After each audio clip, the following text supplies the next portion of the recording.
વિદેશના બેકડ્રોપમાં રચાય છે કે જ્યાં બે બહેનપણીઓ હોય છે, બંને આર્ટિસ્ટ હોય છે, બંને કલાકાર હોય છે, અને એક બિલ્ડિંગના ત્રીજા માળે એ લોકો રહેતા હોય છે બંને. એકનું નામ હોય છે સ્યુ અને બીજાનું નામ હોય છે જોન્સી. તો બંને બહેનપણીઓ હોય છે અને આર્ટિસ્ટ બનવા માટે શહેરમાં આવી હોય છે. અને એ સમયે ન્યુમોનિયા નામનો રોગચાળો ફાટી નીકળે છે. જે રીતે કોવિડ પેન્ડેમિક હતું એવી રીતે ત્યાં ન્યુમોનિયાનો રોગચાળો ફાટી નીકળે છે અને દર ત્રીજી કે ચોથી વ્યક્તિ ન્યુમોનિયાથી ઇન્ફેક્ટ થાય છે. તો એમાં આ જે સ્યુ નામની છોકરી હોય છે એને ન્યુમોનિયા થઈ જાય છે. અને એટલો બધો સિવિયર ન્યુમોનિયા હોય છે કે ધીરે ધીરે એને એવું લાગવા માંડે છે કે હવે હું નહીં જીવું, મારા દિવસો પૂરા થઈ ગયા છે. એ એના પલંગમાં સૂનમૂન પડી રહે છે, કોઈની સાથે બોલતી નથી, ખાતી નથી, દવા નથી લેતી. અને જ્યારે ડોક્ટર એને મળવા આવે છે ત્યારે ડોક્ટર એને તપાસીને એની બહેનપણી સ્યુને એવું કહે છે કે મને એ નથી લાગતું કે એ જીવી શકે, કારણ કે એને જીવવાની ઈચ્છા છોડી દીધી છે. એને જીવવાની કોઈ આશા જ નથી. એને હું માની લીધું છે કે હું મૃત્યુ પામવાની છું. જ્યારે દવા આપવા જાય છે ત્યારે એમ કહે છે દવા લેવાનો શું અર્થ છે, હવે તો હું મૃત્યુ જ પામવાની છું, તો શું અર્થ છે દવા લેવાનો, ખોરાક લેવાનો શું અર્થ છે?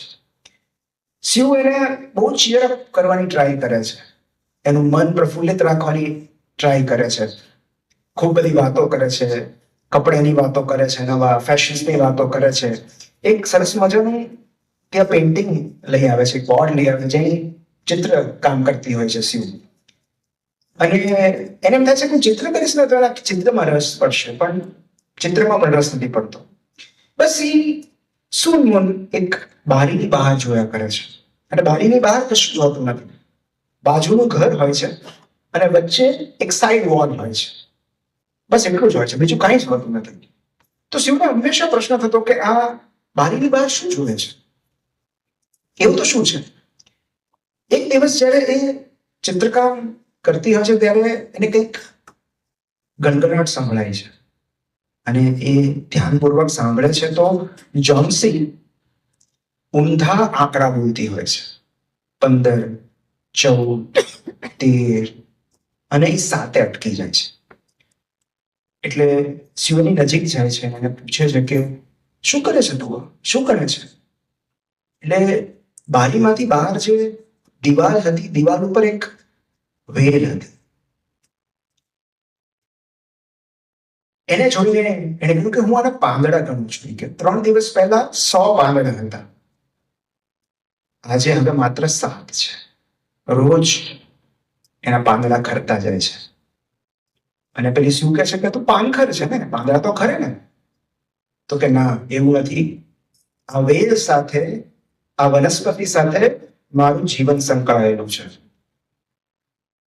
જેમ જેમ પાંદડા ખરતા જાય છે એમ એમ મારું જીવન ટૂંકું થતું જાય છે. અને જે દિવસે છેલ્લું પાંદડું ખરી પડશે એ દિવસે હું મૃત્યુ પામીશ. અને શિવ એને કહે છે કે શું નોનસેન્સ છે, એક સજીવને, એક વેલને અને તારા શ્વાસને શું લાગે?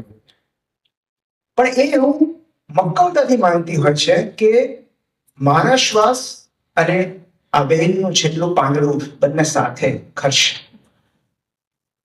અને ધીરે ધીરે 7 માંથી 5, 5 માંથી 3 એવા પાંદડા રહે છે. અને ત્યારે શિવને સમજાતું નથી કે હું આની બિલીફ સિસ્ટમ કઈ રીતે દૂર કરું. અલ્ટિમેટલી તો ઉમ્મીદ એટલે બિલીફ સિસ્ટમ બદલવાની વાત છે ને. આપણી જે માન્યતા છે એમાંથી આપણે કોઈ બીજી માન્યતા તરફ, સકારાત્મક માન્યતા તરફ જઈએ છીએ, જે આપણને મદદરૂપ છે, જે આપણને હિંમત આપે, એના તરફ જવાની વાત છે. તો એને સમજાતું નહોતું કે આની બિલીફ સિસ્ટમ હું કઈ રીતે બદલું. અને ત્યારે એને એમ કહે છે કે તું અત્યારે આંખો બંધ કરી દે, તું એના પાંદડાઓ ગળવાનું બંધ કર, મારે બારી બંધ કરવી છે.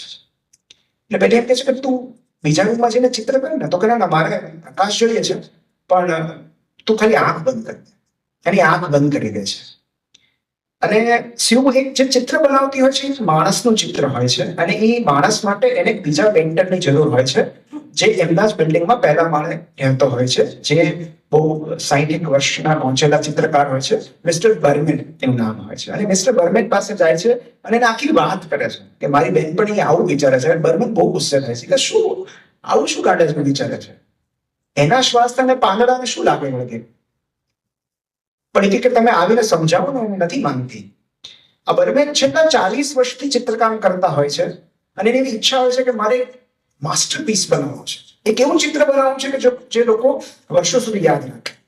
પણ એને આ ચિત્રકલામાં એને એટલી બધી સફળતા નથી મળતી, એની એટલી બધી આવક નથી થતી, એના ચિત્રો વેચાતા નથી. માટે ખૂબ આલ્કોહોલિક બની ગયા હોય છે, દારૂની લત લાગી ગઈ હોય છે. પણ એ દિવસે એ આની સાથે ત્રીજા માળે જાય છે ઓલાને સમજાવવા માટે, અને એ બંને પહોંચે છે ત્યાં સુધીમાં જોન્સી સૂઈ ગઈ હોય છે, એને ઊંઘ આવી ગઈ હોય છે. એટલે શિવ પેલી બારી ખોલીને કહે છે કે જો આ છેલ્લું પાંદડું બચ્યું છે, અને એ એવું કહેતી હતી કે કાલ સવારે ઉઠીને જો પાંદડું પણ નહીં હોય તો પછી હું શાં જઈશ.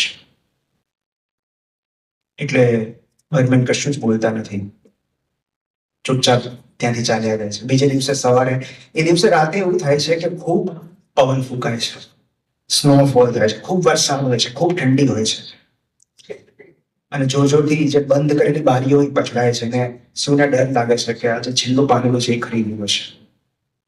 બીજે દિવસે સવારે જયારે જોન્સી ઉઠે છે ત્યારે પહેલી જીદ કરે છે કે મારે પેલું પાંદડું જોવું છે કે હવે શું છે, કેટલા બાકી રહ્યા.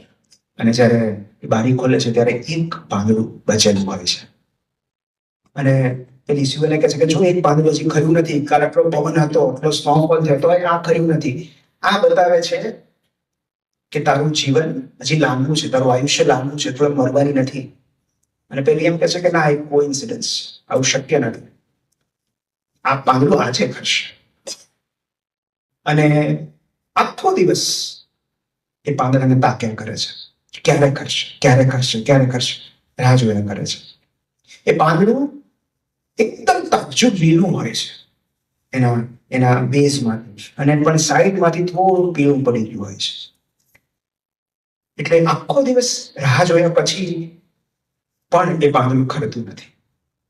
જ્યારે બીજે દિવસની સવાર પડે છે ત્યારે પણ એ પાંદડું અડીખમ હોય છે. અને ત્યારે જોન્સીને એવું થાય છે કે આ પાંદડું હજી ટક્યું છે તો ઈશ્વરનો સંકેત છે કે મારું જીવન પણ હજુ અકબંધ છે, મારા શ્વાસ પણ હજુ ચાલવાના છે. અને શિવની માફી માંગે છે કે મારી માન્યતા ખોટી હતી, હું જે કઈ માનતી હતી એ માન્યતા ખોટી હતી, તું સાચી હતી, and I am really sorry. મારે જીવવું છે, હું દવાઓ લેવા તૈયાર છું, હું ખોરાક લેવા તૈયાર છું, તું જે સૂપ આપીશ સૂપ લેવા તૈયાર છું. અચાનક એની તબિયત સુધરવા લાગે છે. બપોરે જયારે ડોક્ટર આવે છે ત્યારે ડોક્ટર પણ એને તપાસીને એમ કહે છે કે શી ઇઝ ઇમ્પ્રુવિંગ, એ સાચી થઈ જશે, કારણ કે એનામાં જીજીવિષા છે, એક્ઝિસ્ટ છે જીવવાની, માટે એ બચી જશે. ત્યારે ડોક્ટર એવું કહે છે કે મારે આ જ બિલ્ડિંગમાં મિસ્ટર બર્મનને પણ તપાસવાના છે, કારણ કે એમને પણ ન્યુમોનિયા થયો છે. અને મિસ્ટર બર્મનને જ્યારે તપાસવા જાય છે ત્યારે એમની હાલત અતિ ગંભીર હોય છે. વોચમેન હોય છે, વોચમેન એવી માહિતી આપે છે કે જ્યારે એ ઉપર આવ્યા ત્યારે એમના કપડા ખૂબ ભીના હતા, એમના બૂટ ભીના હતા, આખું શરીર પાણીથી લથબથ હતું, એ ધ્રુજતા હતા, હાઈ ગ્રેડ ટેમ્પરેચર હતું. અને દવાઓ તો આપે છે ડોક્ટરને, પણ બીજે દિવસે સવારે શિવ આ જોન્સીને ઇન્ફોર્મ કરે છે કે મિસ્ટર બર્મન આપણી વચ્ચે નથી રહ્યા, એક્સપાયર થઈ ગયા છે. પણ ત્યારે એ આખું રહસ્ય ખોલે છે કે તું આજે હજી ટકી રહેલું પાંદડું જોઈ રહી છે, તો તને એવી નવાઈ નહીં લાગી કે કેમ પવનના ધક્કા સાથે આ પાંદડું હલતું નથી? કારણ કે હકીકતમાં એ પાંદડું એ રાત્રે જ ખરી ગયેલું, પણ આખી રાત જાગીને ટોર્ચની લાઇટના સહારે મિસ્ટર બર્મને કડકડતી ઠંડીમાં આ માસ્ટરપીસ દોરેલું, આ પાંદડું. So it was just a painting, a beautiful painting. જે 40 વર્ષથી જે માણસ ચિત્રકલામાં નિષ્ફળ જતો હતો એનો માસ્ટરપીસ હતો. એ આ જોન્સીની ઉમ્મીદ હતી, અને એ ઉમ્મીદના સહારે જોન્સી જીવી ગઈ. મિસ્ટર બર્મને પોતાનો જીવ ગુમાવી દીધો. તો આટલી સુંદર ટૂંકી વાર્તા ઉમ્મીદ પર, કે કોઈ બીજી વ્યક્તિની કલા, કોઈ બીજી વ્યક્તિના શબ્દો, કોઈ બીજી વ્યક્તિની ક્યારેક મૌન હાજરી આપણને કેટલું બધું બળ પૂરું પાડે છે, આપણા માટે કેટલી બધી ઉમ્મીદ લઈને આવે છે.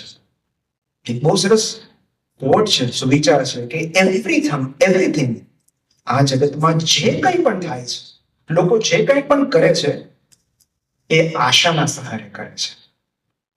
અને એ વાત કેટલી સાચી છે.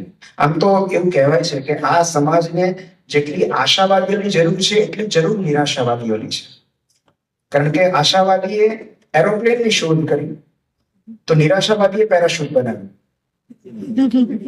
આશાવાદીએ જહાજ બનાવ્યા તો નિરાશાવાદીએ લાઈફ જેકેટ બનાવ્યું. પણ હું તો એવું કહીશ કે જેમણે લાઈફ જેકેટ બનાવ્યું છે, જેમણે પેરાશૂટ બનાવ્યા છે, એ પણ નિરાશાવાદી નથી.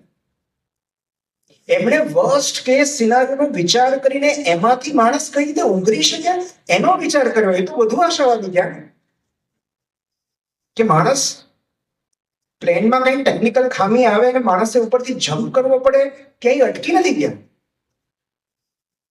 જો ત્યાં એ દુર્ઘટના થાય એવું વિચારીને અટકી ગયો તો નિરાશાવાદી કહેવાય.